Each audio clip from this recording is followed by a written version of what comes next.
Hey, what's going on, everyone? This is Mike Kollin at MikeKollin.com.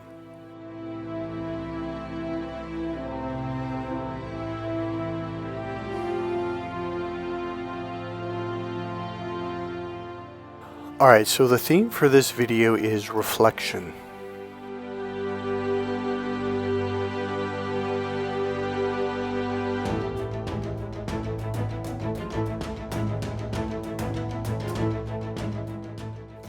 Alright, so I got a vision at the very end of December. It may possibly have been on New Year's Eve or on New Year's morning.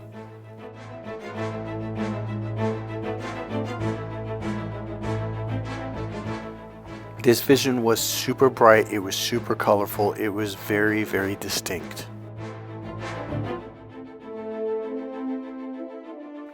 So the vision was this. It was really simple. It was a super bright orangish like sunlight, but it was really close, and it was all the way to the left, all the way to the right, all the way up, all the way down. It was this intense energy, almost like pushing back.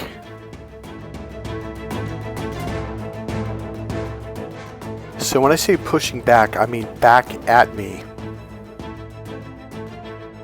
So it was like a golden, almost like flat saucer plate thing, but it was like that, but also the sun's energy just shining, like reflecting it back at us. And here's what I mean. So what I've been hearing a lot lately is, and this I found on Facebook about 2 or 3, maybe 4 days after I had this revelation, okay? So the year 2024 equals 8. So 2 plus 0 equals 2, 2 plus 2 equals 4, and then 4 plus 4 equals 8. And that is supposed to be the number for karma. So the meme says this will be the year that people will be receiving back what they've put out. So that part that I just read is really what the reflection was telling me. It's like you're going to receive back whatever you put out into the world. Or what you've recently put out into the world. So the number 8 it's the infinity. So something goes out, it's going to come back. Something goes out, it's going to come back. Now, the karma part, really, my definition of karma is not that. And a lot of energy healers that I've worked with will tell you the same thing. Karma is the energy that you came into this world with, that you're supposed to heal, that you're supposed to do energy healing, to heal it energetically on some level. Sometimes just crying, emotional, just being with it, that can heal it. So the Western mind's version of karma is an equal and opposite reflection.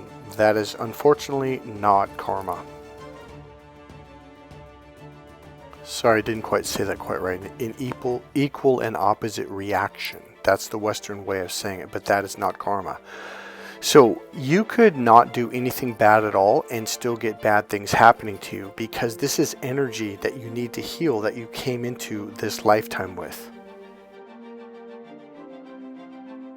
But their definition on, and it's coming up soon, I've got a meme coming up talking about, like I said, with karma, basically what you put out is going to be coming back to you. So that is more of what that reflective sun, it was this big bright, it was like a big bright sun, orangish golden sun energy, just it was intense, like it was pushing back. So here's what's going to happen. We are finally going to realize that we are creating our reality, and we always have been. So what it's going to do, the energy is going to make it more intense and make it more obvious. It's going to be really obvious. So a lot of the hypocrisy is going to be shown right back, and you'll be like, oh yeah, I see what you're saying here. But it's not just hypocrisy. It could literally just be, and here's the thing, it may be embarrassing. You may be, get embarrassed of things that you did or thought, and like, oh shit, I was just thinking that like a week ago, and bam, it happened to me, right? So it really is not trying to hurt you. It's not trying to embarrass you. It is really just trying to show you, look, your thoughts, the energy you put out there, the things that you're doing, the things you picture in your mind, it's coming back to you, the good and the bad. It's a great lesson. It's a great teacher. It's trying to show you that, hey, look, you do create your reality. It's going to show you that even when you say things like, I don't want to be poor, well, what did you just say? You said poor. So it's going to go, oh, you want to be poor. So it gives it back to you because it does not identify a negative. It just looks at the picture like the sun. You see the sun. So how do I say this? So the image that you gave it was poor. It doesn't process a negative at all. It's like that word doesn't go through the filter. It just goes, oh, poverty. Okay, here you go. All right, so my point is this, I would rather have you say, I don't want to be wealthy, I don't want to be wealthy, because then you're going to be wealthy. Because whether you say, I do want to be wealthy or I don't want to be wealthy, all it hears and sees is, oh, he's showing me an image of wealthy. So that's why it's a really good thing to become really good at creating happiness and making yourself feel really good, physically and emotionally.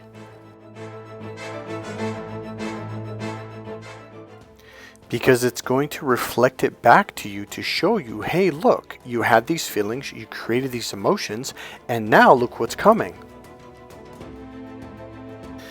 See, it's not really like it's trying to punish you or like, okay, if you do bad, then it's going to no, it's just going to reflect it back to you, okay? And it's going to do it intensely enough to where you're going to be like, wow, wait a minute, I was just thinking that a few days ago. Holy shit, okay, well, And it's going to make it's really more. It's going to make it really obvious you're the one that's doing this. And it's going to get to the point where you start laughing even when you do, dumb shit. And you're like, oh shit, wow. And you're going to laugh at yourself. It's really not trying to hurt you. That's what I'm trying to, it's trying to get you to go, wait a minute. This is real. My thoughts, my beliefs, my reality, really the way I look at the world, this is reflecting it back to me because you are the projector. So it's just like in a movie theater. You know how when you look back and you look up, there's the projector up there and it's shooting out onto the screen the movie, the video? Because we see the movie out there on the screen, but the projector is actually up there inside. That's your brain. Inside your brain, that's where the projector and that's where the actual video is, and it gets projected through your eyes out onto the world, meaning out onto other people. So we have these things called parts that need to integrate back into the whole, okay? Like think of it as a glass of water, a little droplet gets pushed out, another one gets pushed out, okay? Those happen when we have traumatic incidences, such as the first day of kindergarten or so, right? And your parents walk away and because you didn't realize, because you're thinking, oh, we're all going to go to kindergarten. They've been telling about it to you for weeks. And you're thinking, well, yeah, we're going. And you do. You went with your mom, your dad, maybe even one of your brothers or sisters was with you. But then the bell rang and the teacher, okay, everyone come in. And so all the kids start to run inside and they realize, wait, where's the parents? Hey, mom, dad. And they go out, hey, mom, come on. They try to pull them in. And mom's like, no, you got to go there by yourself. And you're like, what? No. So what happens is at a young age, the core you pushes out a piece of you, a drop of you, and says, you deal with it. So now the core you goes to sleep, and that little part of you is like, let me back in, and now it's freaking out, and it's like, ah! And so now it develops the strategy of freaking out and crying and screaming and begging for mercy, etc., and that becomes a part. So when you go to a new job or you go to second grade, because after a while you kind of calm down after a week, okay, I'm safe, and then the core you wakes up, and now the core you is there. So then when you go to second grade, all of a sudden this is a new experience, because that's what that part was created for, was a new experience that you had to face all alone, and it starts to freak out and panic and might even cry again. And so as we get older, it might kind of alter. Like, so when you're in 8th and 9th grade, well, little Jimmy can't cry in front of the girls, but inside he's panicking, he's freaking out, he's trying to control everything. Oh my God, right? But you're still freaking out. And then after about a week or two, it's like, oh, okay, everything starts to normalize, and then the core you comes back out. Now the problem with these parts is, now each part is like it's a movie. It's in the projector. It's a video that's projected out onto the world. So different scenarios will trigger different parts to play that video and project that video out there. So you have all these different parts for different scenarios. This one part I described was for brand new experiences you got to face by yourself. Because when you go to college, same thing. When you get your first job, it's the same thing. You got to go to work by yourself. So now that part gets shoved back out for the first week or two, and then eventually things are normalized. Like, okay, everything's safe. I'm not going to get hurt. And then boom, the part kind of goes in the back, and then the core you comes out. The problem with parts is this: they were very young when they were created. They had very little experience. The core you has watched hundreds of movies and hundreds of TV shows. You've watched all these different scenarios and how people have dealt with them. You've watched your parents, your neighbors, your friends, and you have all this knowledge, all these different things that you've learned and experienced. And now you have a much greater understanding of how to deal on an adult level. But the problem is, it's like a pattern where, oh, new scenario, part for new scenario number 44, go back out there. That's your job to deal with it until everything is safe and sound, and then I'll come back out.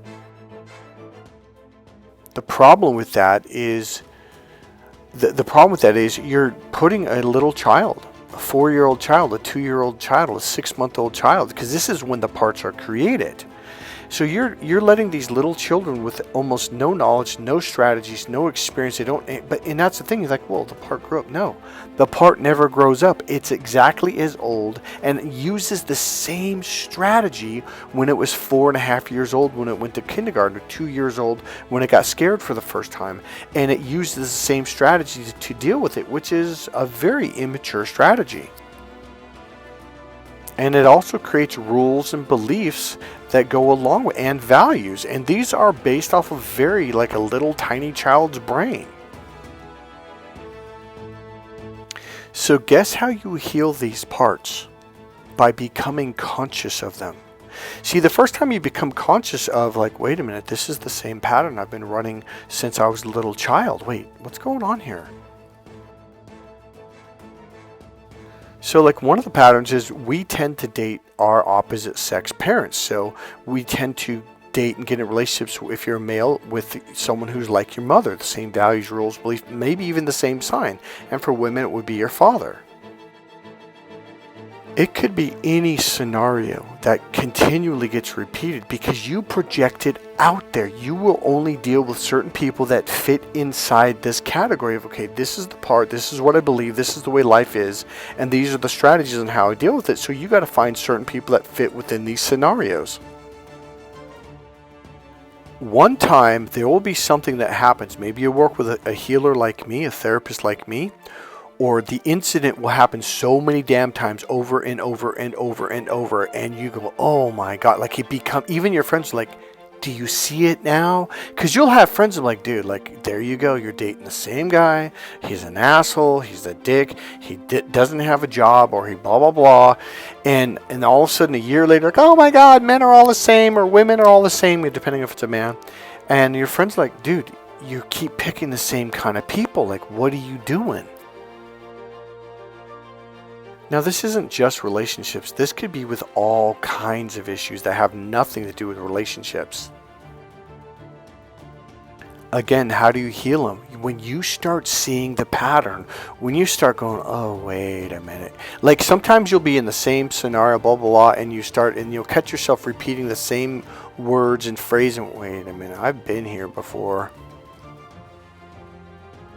So this golden energy, this bright, intense energy that's pushing it back at you, it's making it more obvious so you can start seeing these parts, and then these parts will begin to heal. Again, when you become like, oh, this is obvious, I'm in the same exact box again.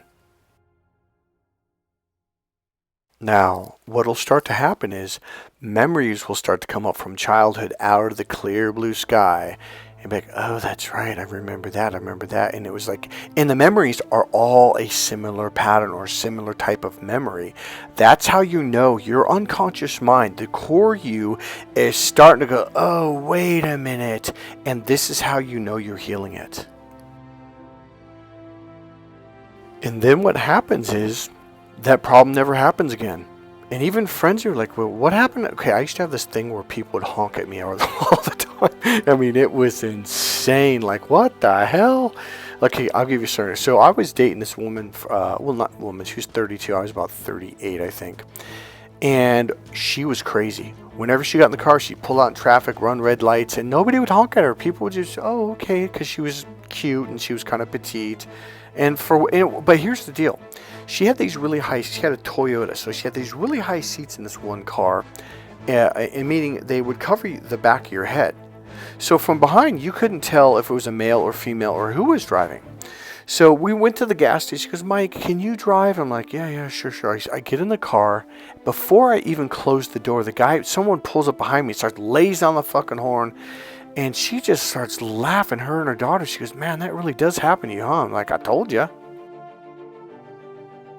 So I start pulling towards the driveway to get onto the street, and I'm like 2 car lengths from the street, and that guy honks his horn, he points at me, and I'm like, see what I mean? I go, I'm not even moving, I'm completely stopped.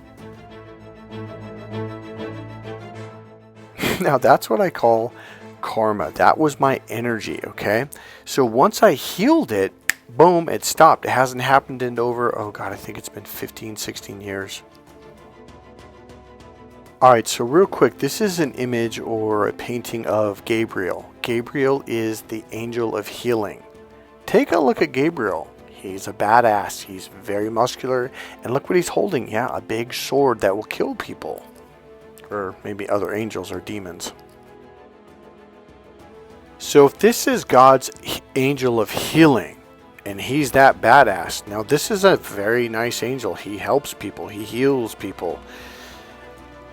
My point being is a lot of Christians believe and were taught to be weak and that, oh, we're supposed to be submissive. Nowhere in the Bible. See, a lot of people say, oh, you got to surrender to God. That doesn't mean being submissive or weak. In the Bible, God multiple times says to be strong. You're supposed to be strong. That's all I'm trying to say with this image.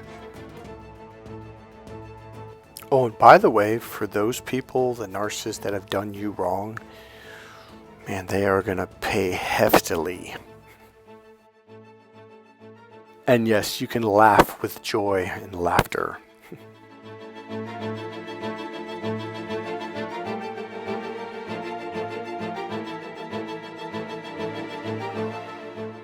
And by the way, fighting back is absolutely 100% okay. If you got to the point where you were like, I'm done. I am done being the nice guy. I'm done being attacked. I'm done.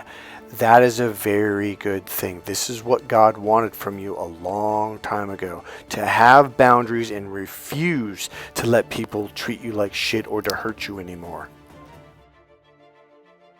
And your strength will be reflected back to you in a very, very empowering and good way.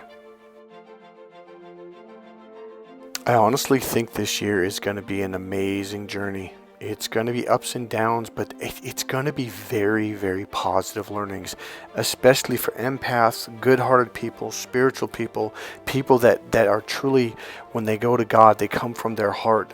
Those people, you're going to have very good experiences. Even the things where you make mistakes or whatever you want to call it, the learning is going to be a very positive experience. It's going to make you go into your aha moment, like, wait a minute. It's also going to kick narcissists' ass because they're always negative. They're always thinking of negative shit and how to get over on someone. Here's the deal. All of this is going to reflect back on them in a massive way this year. And it is going to destroy them and tear them down to the point where how do I say this? To the point where they can't deny that this is their shit. Bam.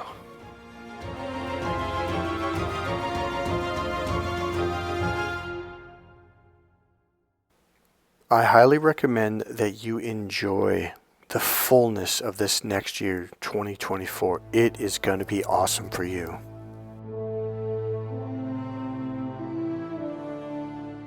Hey, God bless you guys.